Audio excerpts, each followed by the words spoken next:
अहानबा मक्तदा channel असिगे माइकेदगे Mayambu Taramna ookchari. Ngasi su yamna nugairaba Rain Horror Story ama puduna lakchari. Wari asibu thabirakpana ROSHAN takhilamba. Aduga wari asige mamingna KOUBRUA CHING KARUBADA. Adudi mayam wari asi kare kamdobano haibado mayam punna amuk taminarsi.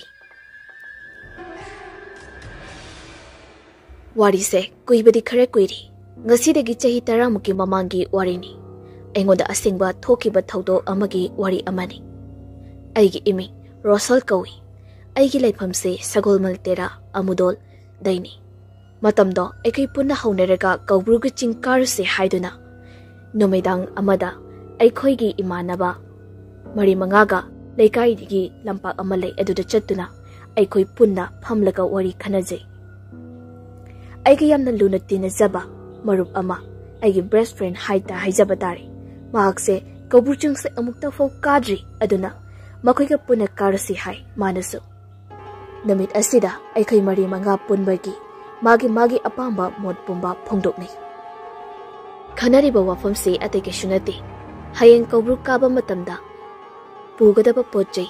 Thakna chanadaba kari pusige haibagi khanabani. Ado KOUBRUA CHING kaba se aigi oinadi mamangda amuksu karuri adabu matam asidadi aigi aniraksuba kagadabani wari oina khanganjabagi wani mayam KOUBRUA kananaba matamdudi kharasu watli ngalingaida hana mangjongnana aigoi punna wari sanajabani asum tawna numit asida wa khanaraba matungda matam kharasu haujinkri hayangse KOUBRUA kagadaba numitni aisu matam aduda gambir shopping mall ada dukal phamba yawjirami Numidangi pung taruk adwaida dukan thong loli. Aisu dukan phamluraga yumda halakpase. Yum hek yobaga pung tarit mukti adumtai. Aisu yumdagi iruza maithajaba. Loiraga dress up tawraga phone tawbani. Bye. Nukoi thongnaro. Asi haidana. Moisto amaga pau phaunaraba matungda. Aikoi napunba lampakta phamlaga wari sanari. Aduda hana chatkani hainaramba mayamsu. Ai isangam dribai hantakti ay yawroi saurano haidurakli. Atopa kharasu bai pharak tarani asi haidana makoisu yawroi haidakli upai leitri makoisu chatlaroi haidabinina adubu aiga yamna luna tinajaba marufse magi mamingdi hapigano haidakle aingonda maduna magi mamingdi hapchadri maga eka khakta chatba maktarki aikoi ani gi pandamse karino haibada KOUBRUA CHING da karuraga ching mathakta yawraga ipa ibungogi achoba nungjau aduna Leiba kubam aduda aikoina ngamjaba khara kacharaga tawrubak thabak khudimakta nada yektaba maipakpa oijage haiduna khurumjaba adubuni khangde matamdo aduda aikoidi chahi 19 mok shuramba yai anganga oibaga inkhalakpagi minki laiki daba matam oibanara aikoi ani khak chatlaga tungda khudong thiba tarakani tarakloi maduga amata khangbiban potnati hainaba amasulai Aikoi ipa ipu ahalaman chingna KOUBRUA kagani haidokhrega kadabase phatte haini adugisu ayamba aikoi ani thajabasu leibana karagi haina khankibani asumna aikoi numit asimaktada wari khaneraba matungda yumda changnari nongale ado aina sung khanbada ayuki pung 8 tarakpa adwaidani aigi marupto yamna nganda lairi khaw ama Managanda yalaga, aikoi sumang de leplega aibu kaurei. Aisu numitudi yahusu khara thingdi. Yamna ngana chasi hainabani adubu madenganda lakpaduda aisu phare khanduna imungda sanglaga pugadaba chananaba aina ngamjaba khara sing alu ngari morok kharasu yumsili. Aduga laigi katnanabani haiduna duk candle so thorang tori. Ado marak thatna aigiri khawsu leijadi aduna aigi maruki khawda puna hapsili. Potlam pumba thorang tawraduna aikoi bani yumdagi thorakli aikoi lekaigi okto lakpangairi ngyak leiraba matungda auto sulaklami aikoi bani tongli bazar yori bazar dagi amuk nagama pangi bus ke parking yori madudagi KOUBRUA yogadaba bus ta kakhatli tongli bus tu so mi ngyak ngairaba matungda mi so pik thalabaduda bus asisu thorakli asum lepalaitana aikoi anisu KOUBRUA singdol mapado yausilagli. Mafam yaurabada aikoi ani kumthari. Aduga Manak nakpada dukal ama lay hotel su oiba maduda changlaga aikoi ibani satan chadana thagtana ngihak pothai wari su sanarame loiraba matungda dukandagi awatpa pochai khara launina ba changli aikoi anina dukan changlubada masang matau yamna phajarabi chingi ichal ama phamlame mahakna ya pot laugadabano haina longada khoiri khoiri toy adugadi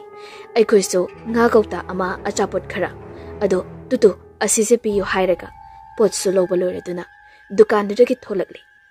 kobu kaba horpagi khunga oiba chingkhong mapadani kaba horli base aikoi anina khara he kaba horpa adwaidani aina makhada yinglaga chatpada torch light battery ani khag tarami battery do yamna suhali mina amura anirok sizinaraga hondok lambra natraga soidana tahoba oirengadra khangdi adubu singkaruba migi poti oigani khali masida yamna ngakpa amana mayam khangbi aikoi anina yumdagi torch light de puraki aduga battery di horen adagi leirase hainaduna khanarega lakibani ngayak asida maduga kawba makhai singdi kaba hauраklabani isorna sanbi ba haigadra hausi aikoi anina khuliba torch light ki battery ase hek kari gumba khulamdraba ngasi aina mayamda wari lijariba tamjariba se liramdaba siyai masigi battery anise kana gumba miyoidadi kari sulaitri mahaki kana ba laitri khana hundok lambasu aikoi anigi thawai de battery ani asina kanbira khibani haibi asumna tawna aikoi ani battery se khullaba tungda chingsu sumsum kaba haurakli yamna sungami makhoigi khuldo madugi khuldo phawrega kaba haurakpada yamna suwai khara khara karakpana dukal ama thengnai adubu moi khungi miyoi chingna phamliba dukal do yunga pulapuli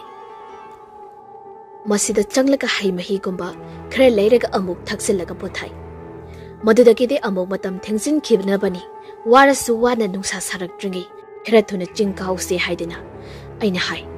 wabadi aigi murupto phajana wari haibi madi ahambaga oibaga sum tawduna aikoi ani sumsum karakpana chingi mayai khara henjilagli adubu kobru ipa ibungogi chingkhong dudi yaudri aikoina laklibase khulmarak changlakpa adugi mapa adudani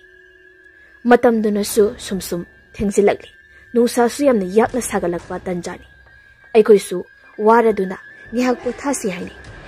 aikoina purakliba khaw asida yauriba singsidi loina shure kanagi dambur kole hende aduna khawsisu phajana lummi haibi lari khawsi mana amukpo aina amukpo adu tawrega aikoi ani yamna wana chingse kajarakpani wahabuna suloi akoiba pumba asongbagi asongba ngaktani yamna su phajai ujau achau achauba macha akoiba duda haidana kanadi yamna ingna ningthizai aikoi anina waraba matam aduda ahingba nuchina humlakpadi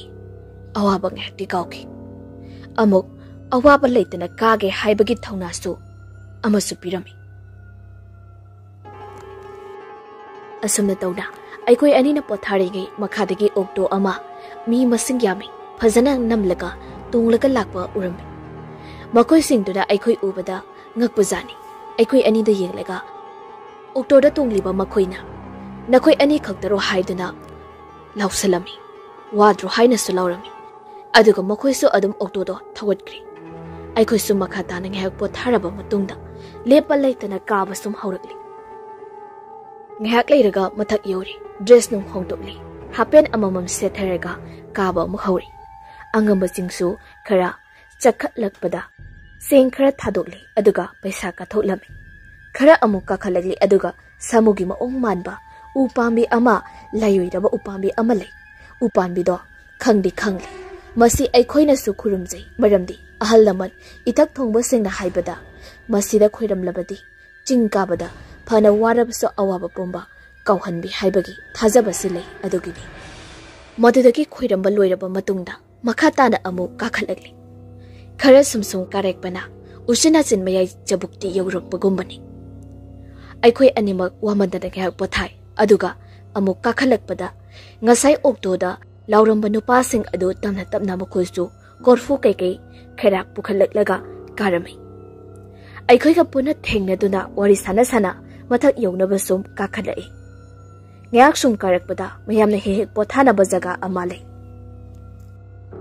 Masi mathaktagi kumtharakpa miyoina su pothane aduga makhadagi kakhalakpa miyoina su marak asida adu pothane. Karigumba kanda chak ising phawba thonglaga chane. Adumokpo aikhui anidi wabane hemalaktana chaksu lamakli. Maramduna aikhui anise mafam asida chak thonglaga charsi haina lemnari. Kaminarakpa atopa lamdagi lakpa makhoidi. Aikhoidi pothararoigi. Aikhui hana kakhatlamlagi hairi. Moidi aduma kakhatkri. Aikhoidi potjai pukhalak chak ising thongnadaba thaurang taw. Aina thang ama pairaga laphu thiba chatli. Karigino haibada kaubruda hoba laphudi yamna hawi masinani. Aduga amana isingsu maru oiba maramna loki isingsu sokpo oina chatbani. Aina changluriba mafamdo yamna phajana sukli. Adugi su mathakta lehoriba imanaba aduga yamnadi lapnadi haibagi wani. Ma phawba udi aina yenglakpada. Nakanda wachet macha amana loktagi chentharakpa ising ado thenglaga madudagi chentharakpa ising ado bottle khangdi patra ising yabagi maungda semlami. Madudagi ising su sokli aduga aina mathakkara kakalaga laphu ama yali adusu laphu pambi kongda haubaga kakfam lakfamga khangmanati kibasu phawi maramdi aduwaida ibani khaktaga leibaga mi ama phawba leibasu nati akoiba pomba CHING oibaga isuk sukli. Aisu ithanda jaga asida sum tandana leiri. Imanabaso khara laptang chak thongduna leiri. Aisu ithanda leibado nungairektaba aba phaurai. Karigino khangdi aduda aina kawi masu. Aikoi ani sangdana laphudo kakminari aduga isingsu wari sana sokpaloiri aduga makha tarakpada chak isingdo thongli. Adubu mayamda haijeningba amana KOUBRUA thongba chaksi CHING change haibado aikhoigi oina thongliba chaksi chak CHING ama phawba changdi jaga sukadi isorna chanbiba haigadra asumna aikhoisu chak chabaloi aduga ibani se ngyak wari amas khane madodi horen maton yobaga sing amuk thinadanaba hauzik leiriba singse phajana khairaga khatsi haidana asumna tawna khairi khairaba singdo punsile aduga sagai saraga chai mamang thangba mana pairi aina tungda pairi asum tawduna kabasu amu hori khara he kaba horakpaga dawya daba haigadra aikoina purakpa khawsu mari ta thokri adudagidi aikoina semliba sagai chai aduda amu yansili aduga amu kaba horakli maraksida aigi imanaba asiri wari haidana gahak ngyak pothaji haidana amu su pothai madudagi amu potha matek karakpana phanadi sangna karakli matondi yogadaba adumak wali aikhoina pothaba henmanbana matam so sum thengsilakli mapa adu amam lok haina khangnaba mafam aduni masida ngehek pothai akoiba pumba warak urak ngaktani nungdum surungso nakandale aduga thangnabadana lokhani leiribasi ngyak pothari ngai wapalda uchimanba sa amakari madu iroi shembagi zudaga leiba saduni maming di fazana khangd madu amu ubada ngaktani yenglega leiri asumna leiringe matam asida pura mangkri aduda ikoisu mathang yak sadana matam su thenglabani na swaida sum oina tumnana basem sarasi haidana khanarami adubu angakpani aikoina leiriba mafam asidagi asum khare kakhatlubani aina kaino masum yenge haidana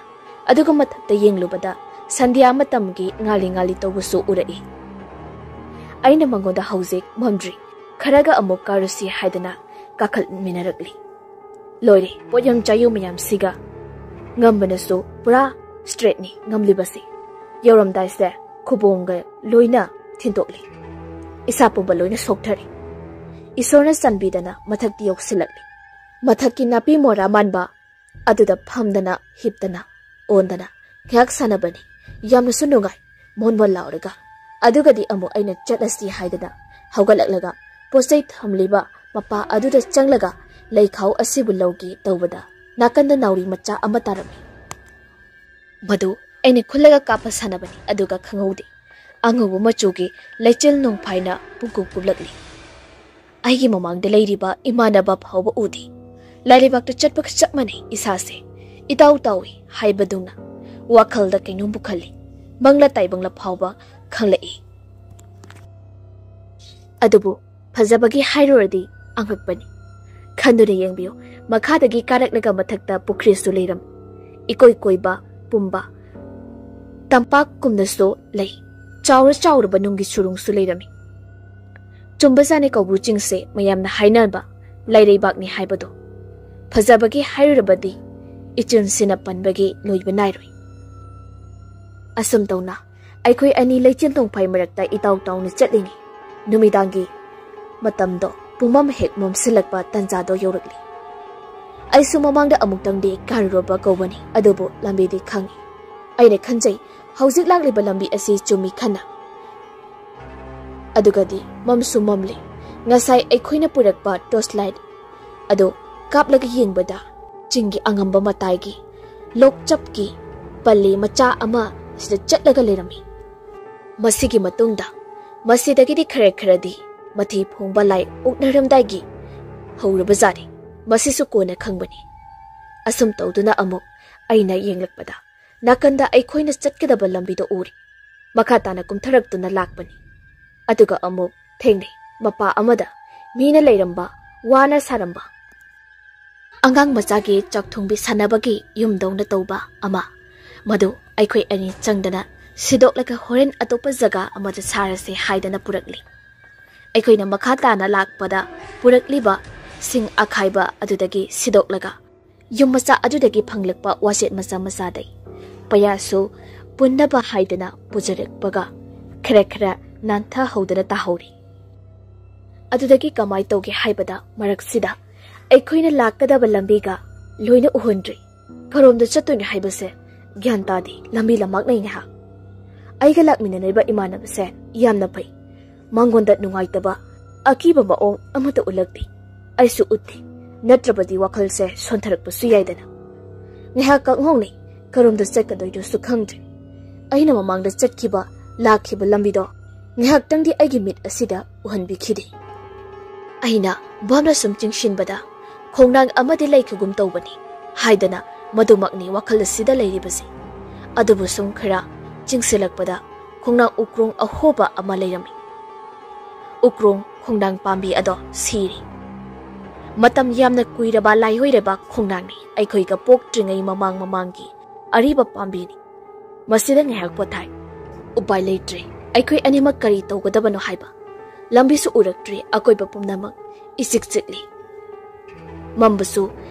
ꯅꯈꯣꯏ ꯑꯩꯈꯣꯏꯅ ꯇꯝꯄꯥꯛꯇ ꯂꯩꯔꯕ ꯀꯥꯟꯗ ꯃꯝꯂꯤꯕ ꯑꯃꯝꯕꯗꯣ ꯑꯗꯨꯗꯒꯤ ꯍꯦꯟꯅ ꯆꯤꯡ ꯃꯊꯛ ꯑꯁꯤꯗꯅ ꯃꯝꯂꯤꯕ ꯈꯨꯃꯝ ꯑꯁꯤꯗꯒꯤ ꯌꯥꯝꯅ ꯆꯥꯎꯅ ꯈꯦꯠꯅꯩ ꯆꯤꯡ ꯑꯁꯤꯗ ꯃꯝꯕꯒꯤ ꯑꯀꯤꯕꯁꯤꯗꯤ ꯃꯤꯠ ꯇꯥꯡꯕꯒ ꯆꯞ ꯃꯥꯟꯅꯩ ꯑꯩꯅ ꯈꯟꯈꯤ ꯃꯔꯛꯇ ꯇꯣꯔꯆ ꯂꯥꯏꯠꯁꯦ ꯍꯦꯛ ꯃꯨꯊꯠꯄꯗ ꯄꯨꯔꯥ ꯕ꯭ꯂꯥꯏꯟ ꯃꯦꯟꯅꯤ ꯑꯣꯏꯒꯗꯧꯔꯤꯕꯁꯦ ꯈꯜꯂꯤ ꯂꯝꯕꯤꯁꯨ ꯊꯤꯕ ꯐꯪꯗ ꯊꯦꯡꯁꯨ ꯊꯦꯡꯖꯤꯜꯂꯛ ꯂꯝꯍꯥꯡ ꯆꯤꯡ ꯃꯊꯛ ꯑꯁꯤꯗ ꯑꯩꯈꯣꯏ ꯑꯅꯤ ꯈꯛꯇꯅꯤ ꯂꯩꯔꯤꯕꯁꯤ ꯑꯀꯣꯏꯕ ꯄꯨꯝꯕ ꯂꯝꯍꯥꯡ ꯉꯥꯛꯇꯅꯤ ꯑꯗꯨꯒꯤꯁꯨ ꯃꯊꯛꯇ ꯅꯥꯀꯟꯗ ꯄꯥꯠ ꯃꯆꯥ ꯍꯥꯏꯒꯗ꯭ꯔꯥ ꯁꯥꯡꯅꯁꯨ ꯂꯩꯔꯤꯕꯅꯤ ꯃꯌꯥꯝꯅ ꯂꯩꯅꯕ ꯃꯐꯝ ꯑꯗꯨꯁꯨ ꯑꯩꯈꯣꯏ ꯑꯅꯤꯗꯤ ꯌꯧꯍꯧꯗ ꯑꯗꯨꯃꯛ ꯂꯝꯕꯤ ꯂꯝꯍꯥꯡꯗ ꯑꯍꯤꯡ ꯑꯁꯤꯃꯗꯤ ꯑꯩꯈꯣꯏ ꯑꯅꯤꯃꯛ ꯃꯐꯝ ꯑꯁꯤꯗ ꯂꯦꯟꯕ ꯂꯩꯕ ꯇꯥꯈꯤ ꯃꯁꯤꯒꯤ ꯃꯈꯥ ꯇꯥꯔꯛꯄꯗ ꯑꯩꯈꯣꯏ ꯑꯅꯤꯅ ꯋꯥꯔꯦꯞ ꯑꯃ ꯂꯧꯅꯩ ꯚꯥꯏ ꯊꯦꯡꯂꯕꯁꯨ ꯊꯦꯡꯅ ꯆꯠꯀꯗꯕ ꯂꯝꯕꯤꯗꯣ ꯑꯔꯣꯏꯕ ꯑꯣꯏꯅ ꯇꯣꯔꯆ ꯂꯥꯏꯠ ꯀꯥꯞꯇꯅ ꯊꯤꯁꯤ ꯍꯥꯏꯗꯅ ꯑꯁꯨꯝꯅ ꯇꯧꯅ ꯏꯕꯥꯅꯤ ꯈꯔ ꯉꯝꯕ ꯆꯤꯡ ꯃꯊꯛ ꯑꯃꯗ ꯀꯥꯕꯅꯤ ꯑꯗꯨꯒ ꯈꯔ ꯑꯃꯨꯛ ꯂꯥꯛꯄꯅꯤ ꯑꯩꯈꯣꯏꯅ ꯃꯇꯝ ꯑꯗꯨꯗ ꯌꯦꯡꯕꯗ ꯈꯔ ꯂꯥꯞꯇꯛꯅ ꯋꯥ ꯃꯆꯥ ꯃꯌꯥꯝ ꯑꯃ ꯍꯧꯔꯒ ꯈꯔꯁꯨ ꯀꯨꯜꯂꯞ ꯇꯧꯕ ꯃꯄꯥ ꯑꯣꯏꯅ ꯎꯏ ꯆꯠꯄ ꯌꯥꯕ ꯂꯝꯕꯤꯗꯤ ꯎꯔꯝꯈꯤꯗꯦ ꯑꯗꯨꯗꯩ ꯑꯩꯅ ꯏꯃꯥꯟꯅꯕꯗ ꯚꯥꯏ ꯅꯪ ꯉꯥꯏꯍꯥꯛ ꯂꯩꯔꯝꯃꯨ ꯑꯩ ꯑꯁ꯭ꯋꯥꯏ ꯐꯥꯎꯗ ꯆꯠꯂꯨꯒꯦ ꯍꯥꯏꯗꯅ ꯈꯔ ꯑꯃꯨꯛ ꯆꯠꯈꯠꯂꯤ ꯑꯗꯨꯕꯨ ꯍꯧꯖꯤꯛꯇ ꯈꯜꯂꯨꯔꯒ ꯇꯁꯦꯡꯅ ꯀꯤꯕ ꯐꯥꯎꯏ ꯑꯗꯨꯛ ꯌꯥꯝꯅ ꯃꯝꯕ ꯃꯔꯛ ꯑꯗꯨꯗ ꯆꯤꯡꯊꯛꯁꯨ ꯑꯣꯏꯔꯤꯕ ꯑꯁꯣꯡꯕ ꯅꯥꯄꯤꯁꯤꯡꯅ ꯊꯜꯂꯕ ꯃꯔꯛ ꯑꯗꯨꯗ ꯏꯊꯟꯇ ꯇꯣꯔꯆ ꯂꯥꯏꯠ ꯀꯥꯞꯇꯨꯅ ꯆꯠꯄꯅꯤ ꯃꯥ ꯉꯥꯏꯍꯥꯛ ꯊꯅꯝꯂꯒ ꯑꯗꯨꯒ ꯑꯃꯅ ꯑꯩꯈꯣꯏ ꯑꯅꯤꯅ ꯂꯩꯔꯤꯕ ꯆꯤꯡ ꯖꯒꯥ ꯑꯁꯦ ꯑꯦꯜꯕꯝ ꯐꯤꯂꯝꯒ ꯅꯝꯂꯕꯗꯤ ꯌꯥꯝꯅ ꯐꯖꯒꯗꯧꯕ ꯃꯄꯥꯅꯤ ꯉꯧꯔꯣꯛ ꯉꯧꯕ ꯁꯥꯡꯇꯛ ꯇꯧꯕ ꯅꯥꯄꯤ ꯃꯈꯜ amukta phawba udriba mafam aduda hauduna lerem masidi aina som hapchinjadana marakta panjabari waraubiru adudagi amukso aiga khara lapnari imanabadu aina khara chakali aina chatiba jaga asiso khara som changsiluraga aroibada lokha hekta oiramba lambisi kiba sungphang phangdraba adudai aiso ithanta khara lakpaga fazana ki isada phawraklise madagi ai amuk mapa asida amuk tholaklaga imanabana leiriba mapa adu tamna amuk lakpari adubu masamatanda pochai sing adu shenaraga leihauba kirakpa jani masu luriba amanadi tosu paihauba nati tos amakhak purakpasina aina pairi aina lakpada ma amuk leiramdri aisu ngaihak matha sai tos kap kaptana koithi hek thibani udri mamaidadi aina hauna launa kobani adubu ching oibana aina yamna hauna korubaso madi sungta tadri aina laubagi khonjal se nungsina sienbagi maongta hauji kauriba mapa asidagi chathokhiba khonjal se atopa jaga amada oina tarakba aiso ngihak pakatli chen chendana akoibaduda thiban mammana so mamliba urak waraktuda tauribase uchina china padi ngasagi khongnang ahoba segaiba aduda leiraga leirami khangde kamaina amamba aduda masu chatlamlibana aiso ma hek leirambaga gyan hektai mana hairakpada aiga som lapnana chatkhiba aduda ithanta amamba marak aduda lehoba kizaraktuna nang kauduna chatpada sigi mapa asida leirami haina sutami madudagi aikhoi animak mafam simaktada ahing simadi lekpa leiba tari adubu aikhoina purakliba haibabu dambur macha ama adagi makhada thanaba tipan macha ama phaijuk oiba yaba sopnaba amata phoba purakti aina linakliba athaba phurit phiron asi natana masu mana setliba phiron asina loiri adubu chinga oibaga ingbredi loiri nungsitka amumuk silakpada adumak ingi upai leitrabana leknaba sem sarase hainaduna mana poriba khaw adu makhada hek thadarakpaga nakanda mina makhong hamjilambage amangba chabak ama leirami madusu ngehak ibani munna amuk yengluri masasu nungaitana phairamba oibajani madusu aikhoina leka toriba khongnang maya aduda toribase awabada awaba piba haibaduni mathakta leirarose makhada leirase haina khanari aikhoi anim aduga khongnang makhana oina la leknaba semba saba hauri aikhoina purekpa wachet sing ado thangna toduna mapa chana chana semlaga yungba hauri aduga dambur kursili laibak phaba amana kanana purekpado khangde chek matek khara chak thongnabagi semlami asomna tongna kupalo shilli marak aside yamna kiba isada phawkhiba ama ngasai mathakta thanamba khaw adude lodaba yadabana mi amadi kadaba yadi somda makhada mi amalaitab su yadaba tanja asida mana mathakta kakhi aina makhada thangjo ama paidana lehowi aina khalli imanaba mitangbaga chap manaraba marak asida ai isadaga soklaklaba ai ki thang asena soidani yale asini aduba aiso kibane hemalaktana bai khere thuna kumthar o hai masu bab adumak ta basani yamna thuna khaw adu loraga kumthari masigi makha tarakpada ibani ningtijana semlaba dambur manung asida sangduna khongraw hongtoktuna leiribani masu khongraw thinjilaga set patanjani aiso khongraw thinjinbaga sesin ge tawbage tanjani matam asida tanja asimaktada tarakkiba damburgi mapangi nupi amagi khonjalni asamna am haina tarakibani adigi masu khongraw shetpaga chap lepi aisu lepi ibani moni yengni aduga kemtadi ngangnati ibani kibasu uthoknadi aiso khongraw shishili masu sisinki kari haigadabana khangdi akibado nghaktangduda kawbagumna tawraga ibani mapanda damburda amu shemi haiduna tholalaga amu shemjili semba sabaso loishili aduga amu dambur manungda changlaga sai ising thongnana semli luribadi aikona purakhiba sing akang basing asi amata chaktre aduso akang basing ngaktani kari maramgi mai thaba chaktre bano haiba khangde tawbatabu ai khoina leiriba jaga asi pat kanaknaba oibana lenin so phajana kai haiba tari mai su chaktrabada upai leitrabada mamai thangda ai khoina purak palaigi kananabani haidana thamba candle adu tawraga sak thong singde sungchak sakte candle na khara khara thara kanda chakpa natana mai khu mai shuna pungloini chak loirekpada mathilna ngakokta ama laphu ama ironbani adubo sakti ching phajana jangli aduga irombado amata sumundri lamta thangjagi numitta thadokpa saroi ngaroi gi mathenga chapmanari aikhoi animak khut ka motpa makai hamdokta chak lamandana nang hauraroi matagomna thidoklaga chak ado chakom ahumari hukraga adomak chanadri sakti chak chaba suloirabanina kolik phengbagi matam oirakpa tanjani aina hairibana mapana thoklaga konse samthoksi asini mana hairibana baina ngaurobro asu amna thingjila kansida bo amamba asida haujipu pat asida kumlaga kamaina kon phengdoina haina aisu kari wakhal khalakpano khangde mapanda yamna thokningbagi maong ama isada phawraki adubu mayam masigi maram so lerami kona khanglakpani asam tawdana mana yadabadagi mapan su thoktre marungde khul hamdoklaga adum leiri ado marakta hayauba awatpa ama leiri mayamda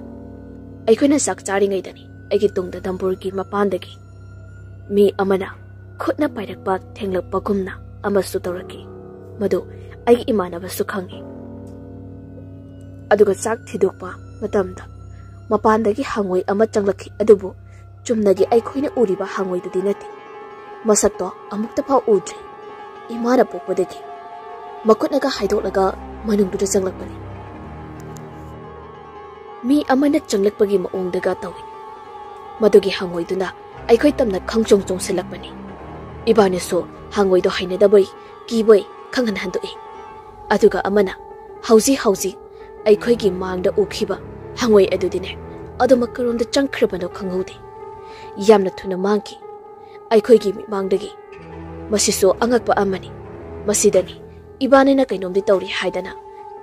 jingnaba asum phawraklibase adudagi aikoi animak tumdanabagi hiptharakpa matamdani pungsu baro chap chana tarakpa matamni khangodi nuksise yamda kana sisalakpani aikoi ni di khaloi oh damburse paithokhiba tari haidan adubu aikoi gi mapa hek yorapaga chap hekta lepa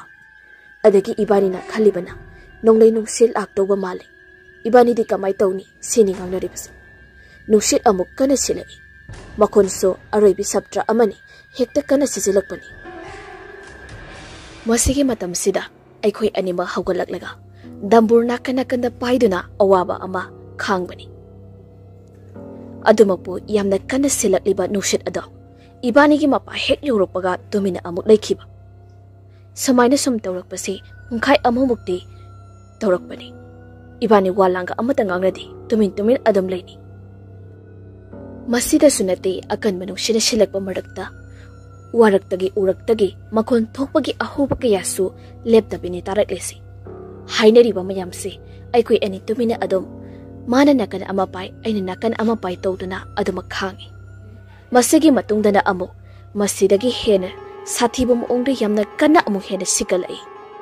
somna hairabada national highway dagi tatanaga golai thekpada ngangba gari gi makoldo adumaina sudawi adubo aikhoina taribasina hena hawi haijagi English film gi Evil Dead gi film daga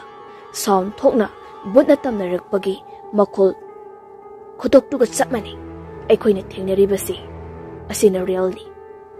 aina khanki masibu soidana aikoi hausipu damburga paithokro lamhang amamba marak asida paketna dana masu aiso thokpa jaga amamamda chenakri khalo adudi kamaina tawba kaina so amamu wakalse khala iponi karigomba amu sake ge thola adi ibani de loiri kaina so amamu khala e kiba haiba puta sengna thengna jaba aina di ngasi so kawba leiti asam na ngak ti phana kuini hekta tawi akan mamong do humlaga nungse lakpagumna tawraga aikoi ki manakse hek yaubaga aduma adom chap lekhiba asine tawribase aikoi ani su kiman madi lairi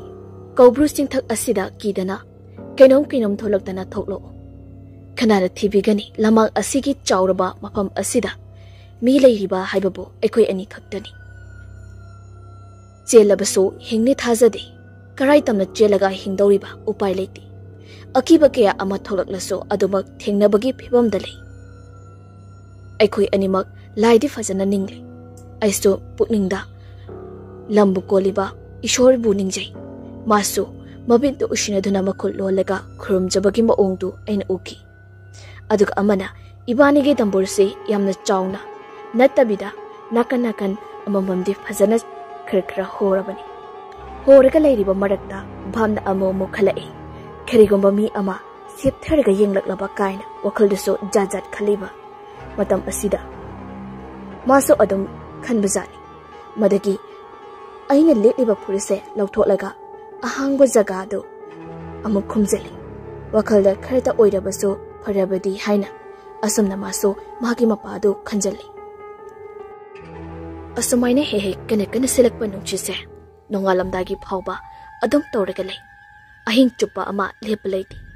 marek asida dambur maningda mina pairakpagi tharakpagi makolso leptana taribani tawribase adubo aikhoiso chinga sangna ngamda karakpaga wamandana amukti tumdingakpa phawri ibani haini bai miti ushinagumse khangse haini adubo haijabagi wani mana hairamlaga ma amuk tumthakiba aduga aina amuk yenglaga aina amuk uirakpa matamda ma amuk hawdoi aina amuk hawgatuna akiba ado aikhoi ani kiri haiba wahai amata hainadana aduma awabado khangmiri ai matam aduda khanglatki yumda lejiramaldi hainaso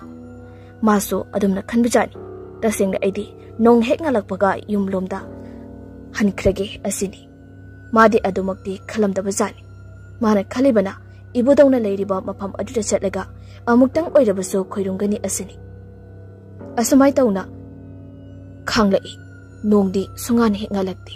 nongan bangaibada awaba amasu oiribani ibanise aina khongnang asigi ahobadi yenglaga lei maramdi atia pumba ahoba asida loina uribanina amuksu kari khalai ahoba asdagi karigum uhoidaba amu urabadi khali maise amu leithorpasu tawtana phana kuina khangli nungsi chitpa damburda chingba pairekpasu chungleplepti aikhoi aniso adum makol maya amata thoandaba makai tomina lei marak asida yamna nungshiba aman aikhoina purpa torchlight lapat tarapiba machana mayaida thorina kiraga blab thanbagi maongda thalibani karigamba torchlight ka mutkraba lori pungmamni tawgadaba matawdo usina sina mana amu phamna amu tumthakiba aina amu hawdo mana ai amu hawdo tawduna lelakpana nongdi khara ngan thorakli madudagi ibani yamna ingsilakli maramdi ayuki leisinga tharakpaga nakanda pukriga leibaga ibani di phajib supa yabaga amata suyawrpanati ibani konaraga tummi ibani na hawalakpada mina koilang langnaraga leirami khongrau hapen amamam selaga pukrida chongthabi iroibi tawduna mayam ama koilang langdana leirami migi makhol tarabada aikhoi enisu wakal piksalamba pumba pungpha phakhiba akiba pumbado fakri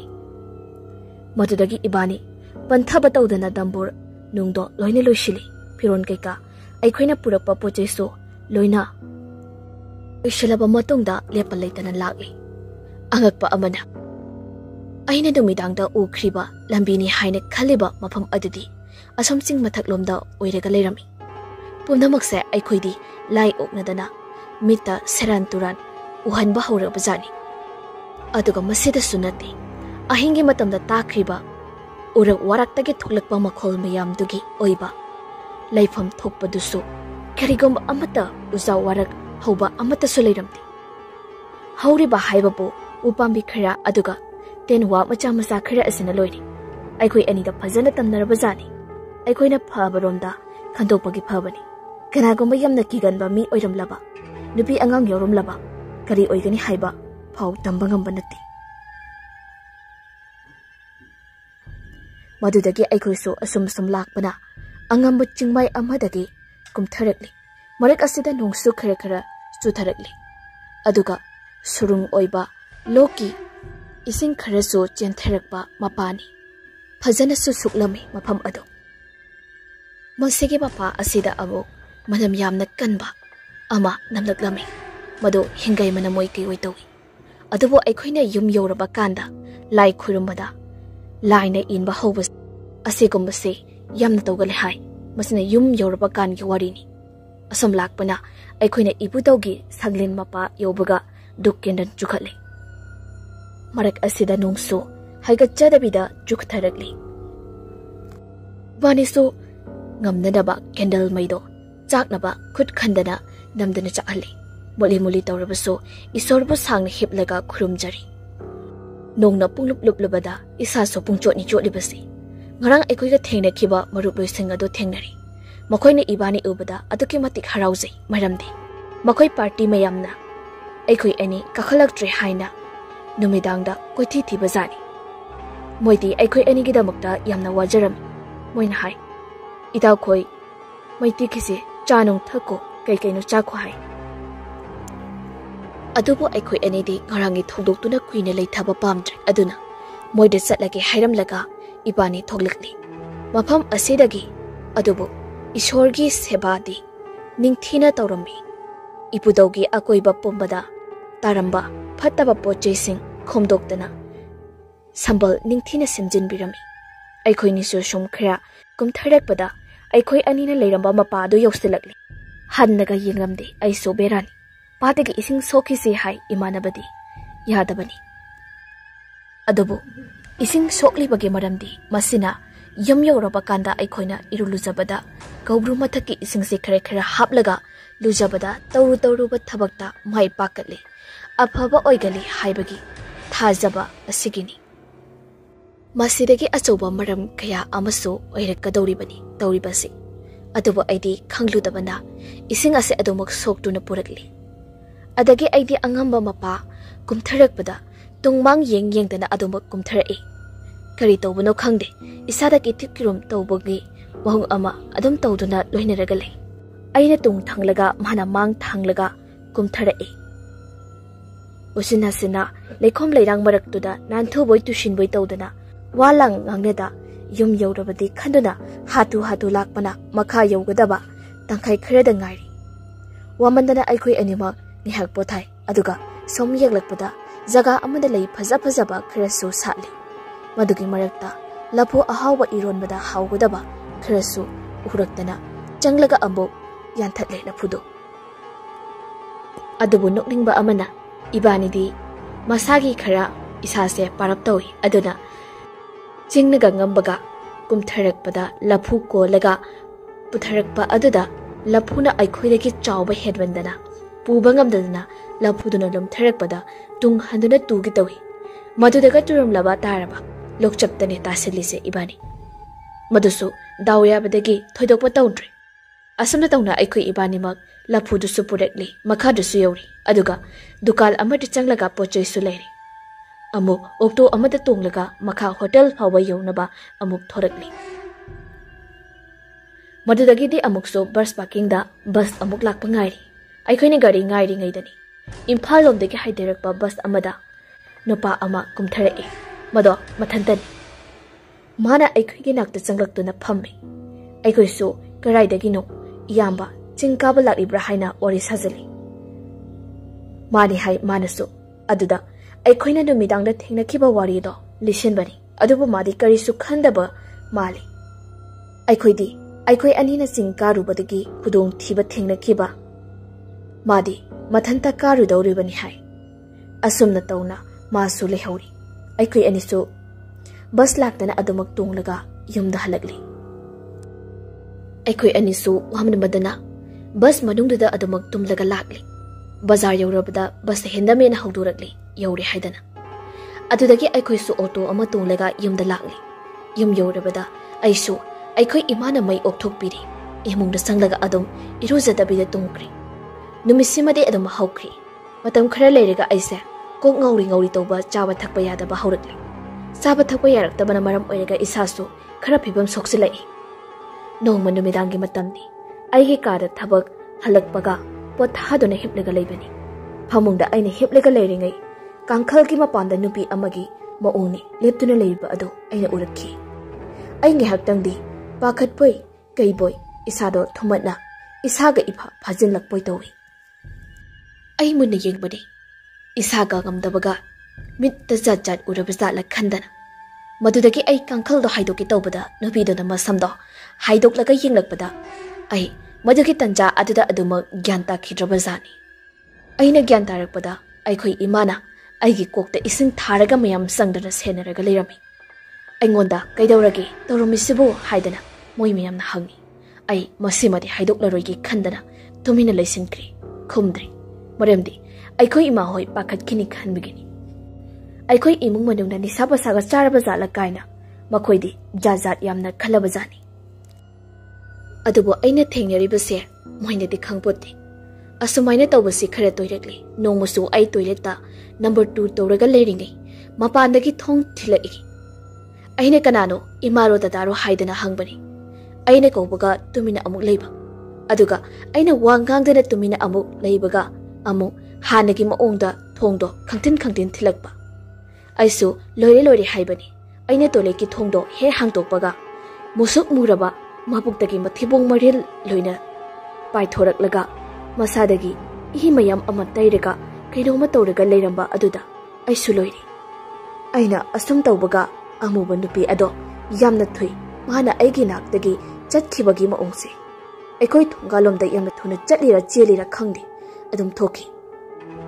न्याकसे अइ मिटका मसेंग Marang Orai कोकसे खंगलुम नुमथादना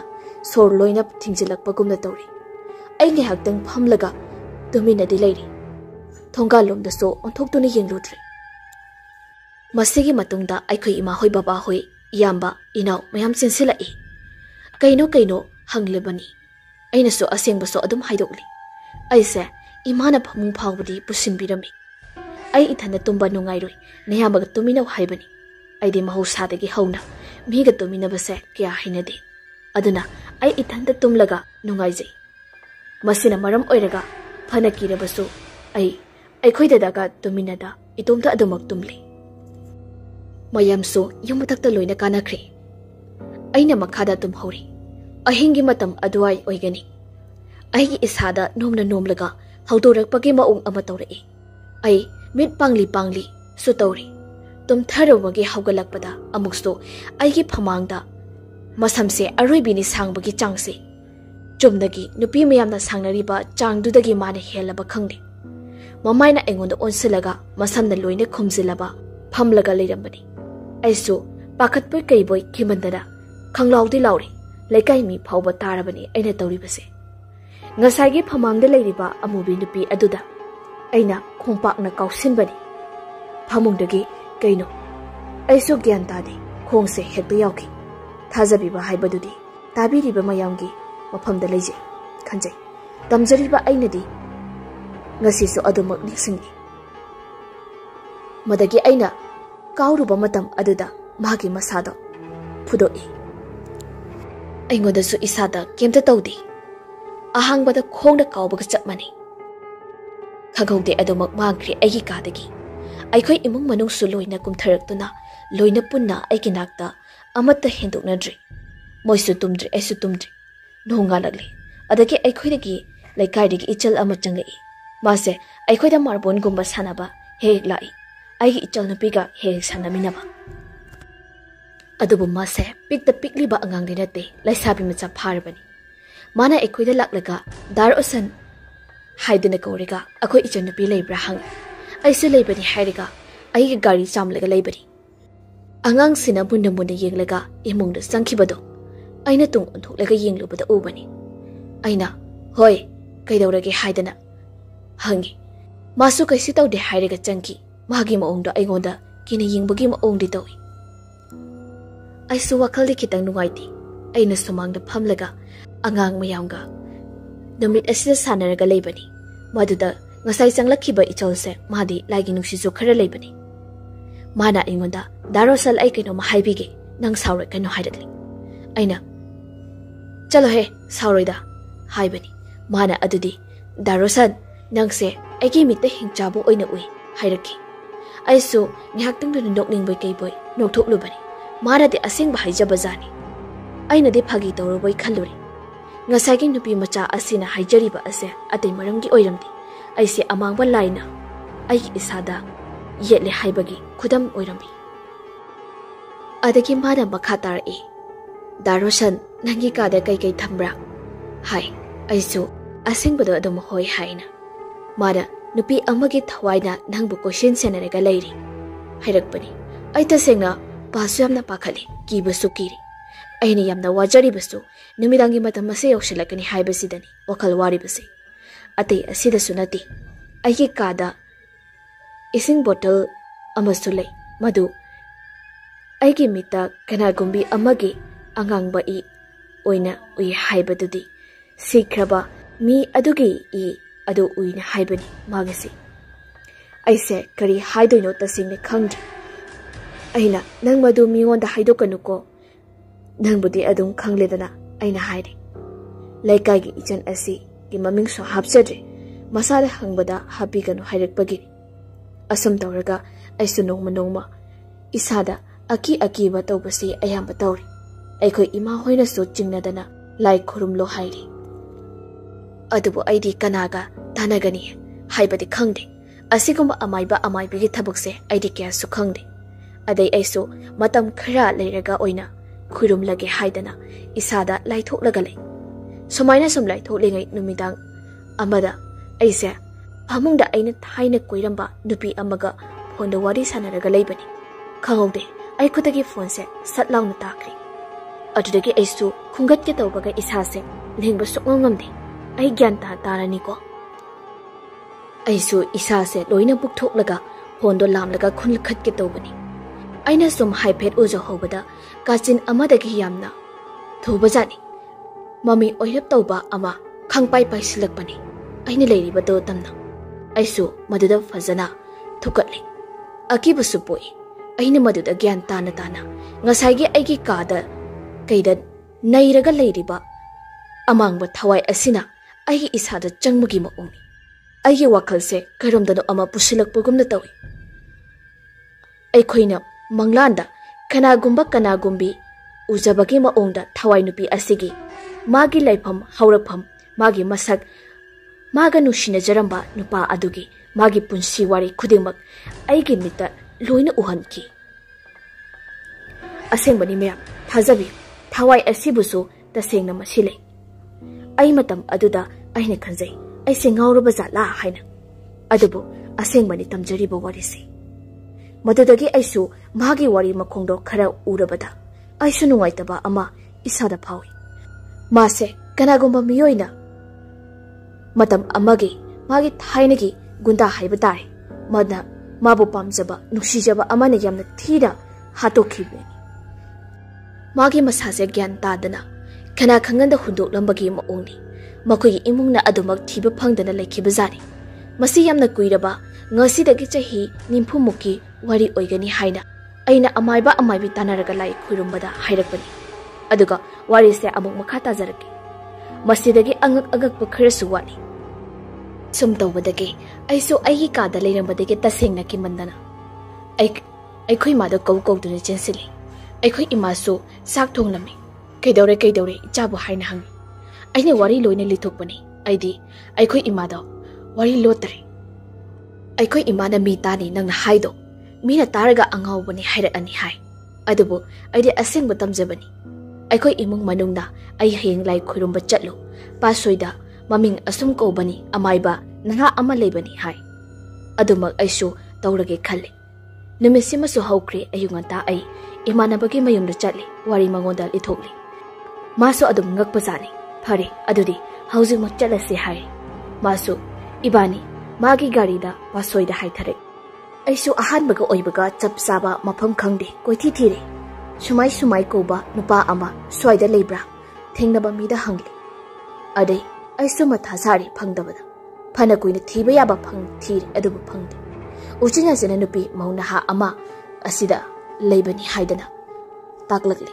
aikoi amu makhatana gari adu thaujali mafam sida yori aikhoisu adagi aikhoina changbada khongnang pambi yamna chawba makti nate kharadi mayai oigani khanjai angoba machugi khudaina yetlaga mamangdana laisang macha amasu lei masida khubd ibudogi khubam oibajani aikhoisu laptang ne he ubaga khurumi aduga makha tana amuk changi aikhoi anina sangbada mapanda mi amata leiramdi thongdi hanglaga leirami aini kawi khomlakti ngehak leiraga imungdagi ima amaga babung amaga tholai aikhoina iyamba asigi yum asibu oibirabra haina hangbani adubu moina hairakpada mani chumi noine na yamba hairibado mama mapadi hairakli kaidoba lakpano hairakpani aduda aina lai khoiramba lakpani hairi maduda ahal ani aduna asomna hairakpani ngasisi aikhoigi sagaigi ichanupi ama macha pokpagi hauji yumsi mahangdana leiri aduna lai khoirambase yadui mandra hairakli ai ngihak di wakal se tasingna nungaiti ai kamai tawni haidana aina ima asida oina hauji hangi ima asina hauji dup candle tawrega ibudo mamangda laptakna mayra katlaga thonijo hairaki aduda aina aikhoidi ima dup candle amata yawrakti hairi dukandagi amukta leirukigi aduga khurumlage hairamlaga aikhoi animak yum asidagi tholakpani aikhoi animak pasoi manung khara changsilaktuna dukal koi thiri khara changsilaga chatpani uchina sinadi dukal ama leirami dukandagi potchei su leiri aduga amuk ima hoigi yum tamna changlai aduga ibudogi lai sangda changlaga duk tharega candle amasu tharega aikhoi animak khurumli marak asida aina tamjagadaba amana aikhoi anine hek potchei leiruraga chaglakpada yum asigi ima pamungna aikhoi changlakpada aikhoi anida yamna munna thawoina phamlaga mamito penba makhai yenglami masigi maram so haijaraki aikhoina ahal ani asigi manakta changlaga ima aikhoi ju chacharukhige haibada ahal anina ngaikho nakoi anima wari ngak sana khisi hai aduda aikhoi shu phamlaga wari sanabada somna hairakpan ibugo nangi mingdo roshan kawi haiba natra nangna haibagumna loina chumini nangbu kamaina tawrino masibo haidana ngakna hanglai aishu hai ima babung asengbani aigi mita sumaina nupi adugi haurakpa kai loina uhalai haina aigi ibanaba asigana ipa babung se khangdaba oiram ahal ani se ishor loina tongba laimit uba ngakta oiram makoigi family pumba loina ishor loina tongba jani kona asamna hairi ima asina ibungo roshan aikhoidi hauji angakpa ama bui hairi aduda aina kaino imana hangbada nakoi anina sumangdagi thokraga thongan yaurakpada nakoi anigi natungda nupi amana ina phi ama laimaida soro chingba sumali phani achamba ama su siali noi anina ne sum chatpada manane pairaga ina badawna uine asi haina aingonda hairi masida sunasti haujisu nakoi puna wari sanari base masu nakanda leplaga tari adubo aikhoidi laimit udabanina kemta khangdri kemta udri tabatabu aikhoigi nakta leiri hairakpa aduda kanana kiroidoino kibana loiri makha tarakpada imana hairakpada ai tasena ngakpa sungai ima asina hairaklise mana aikhoi yumda leiba pot ama hairakpani kari pot no haibada asam hairakpani ibungo nangi yumda nangi kadari madu ising bottle amana haplaga thamlibado ising do amangba ising oiri maramdi noina ching karubada thawai asi malere haibagi mathi hongduna tamnaraktro mado noina khangdabanani nupi asigi thawai asidine lai haibado oirabanina mana nakoi anina ching karakpadagi horega lakpa phau madi loina ui khangi nakoi anise sommana uba matamda magi thawai ase singthak asidagi makhada putharakpa ngamgani haina su uki maduda sunati thawai sina KOUBRU ipa ibungogi mafamda yamna su haijei magi thawai ase lairamlenda lehenbiyo haidana madubu ibudawna takpirakpada nangde amangba thawai oibanina chumna matam chana sikhiba oirabadi ipana nangi mateng pangbiba yabani adubu taibangkana amagi mateng loriga nangi thawai ado sengdokchaba oijar haina bulpiki adubu kaubru ipa ibungo nupi asigi thawai asida asumda takpi wari oina ima amaibi asina libi aduga ima amaibina makha tarakpada phanadi kui hai thawai nupi asina kaubru ching karakpa mioi kaya amada changgeng kaya ama tawi hai adubu mabu puthabiba ngamba misak amata ude hai aina hangi kari maramgi ngamdrino asumna takpire e isor thajaba saheng heng kai hena chadaba mathawna puthokpa ngamba tawba ngamba aphaba misu yengduna matam kuina khanglaga lerekpani haina thawai ase tami matam kaya amasu lairamlenda tingamda thawai asena matam chuppada tengthaduna lei haina sutami iroi loirakpa oina imaga babungada takpirakpagi matung inna numit ama tharae masigi numit asida nakoi chatlu haina takpirae chattawriba asisu asumna tawbani aigi kada leiriba ising bottle de yauriba ising si kaubru ching yaudringai leikai ama lei masida thawai nupi asige haurakpham leikai oi aduna sekmai ture lomda lam ama hai aisu kuirabani na kauri maduda chatlaga nakhoina dukmaira kattuna dakhina yauna haptuna ising bottle aduda nupi adugi masa saklaga khoiram machinda asum solu haiduna su takpire aduga tung onthok tana hanna yenglamdana halau haina takpi adu oirabadi nangina tungda inariba thawai ase chatkigani madu pangthok tru phawbadi adum nangina naktagi sungchat chatloi haina takpirakhi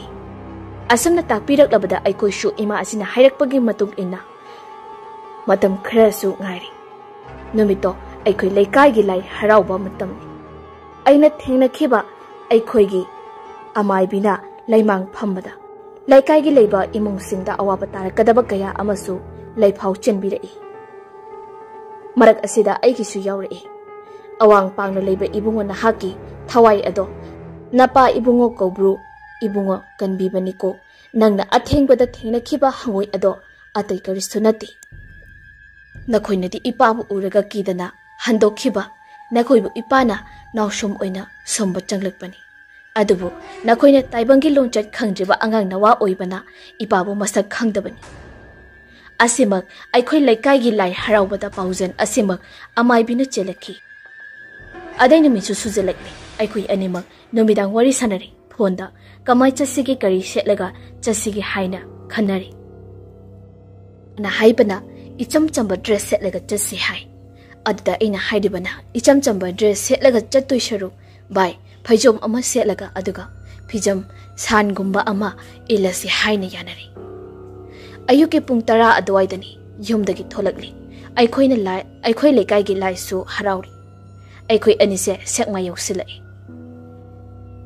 mine hek yengbada sorat gumba satpa mangani maramdi ibani gi setliba phijol asina adudagi aikhoi shu sekma yausilakpada police na check toraga lerami aikhoi ngi hak pakhali maramdi aikhoi na purakliba ising bottle se asibu hidak yu ga mandana amu haidopi khradi kaina amuk su pakatna aikoi ani pakatna moi mapa yaudringi warisan aduga mi kharasu sik tawtuna leram adusu mi pakhang lai sabi det chatluraga koiruraga lakchaba adudubu khamlaga check tawrami madu uraga hena pakali aikoi de sengna magti aikoina nongphadong nupi purega satpada police na check chungtaw tawrakti aduna makhoi phawba lemna tharaktaba do ubada da sengna pakhatli hajagi maduda usina sinasu aikoi anidadi gari khamu haiba phawba hairakti kem haibiraktre thadok pirakli nihak gyan khangta tai asam tawduna amu makha tana lepal laitana amu gari ado thaurakli adai nepali yamna taba khul ama amuk tari madudagi amuk thauduna lakpani aduga sekmai turen mapa ama haire madu koithi thiri phangba ko leitri aikoi suniyam chumna khoiram ningbana thawai suyamna wari mafam ado phangdrabada aikoi anima kaubru ching kafam phawba yeurakli madudagi amu phaneyamna haigatna thauduna lakpani aduga khul ama tari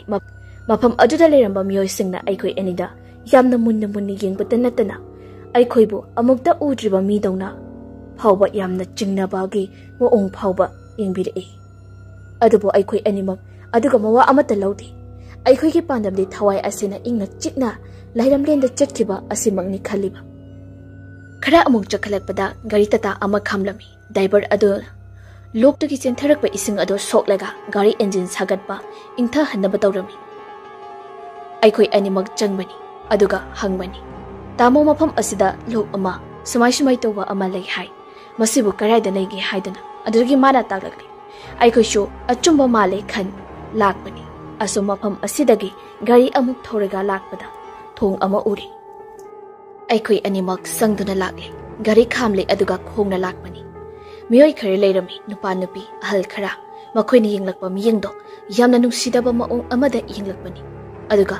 नखोइ सिदा किदोबा लाकब्रा कायना कना कनानो हंगलखी अइना चिंथिजली ओइदबा अमा हायरमी मरमदी मखोइना मफम असिदा चंगहनिंगदे हायबा खंगलकपदगी असम हायजली अइखोइ अंगांग अमा accident तौदना मागे थवाई mummy कोखटपा लाकबनी हायरी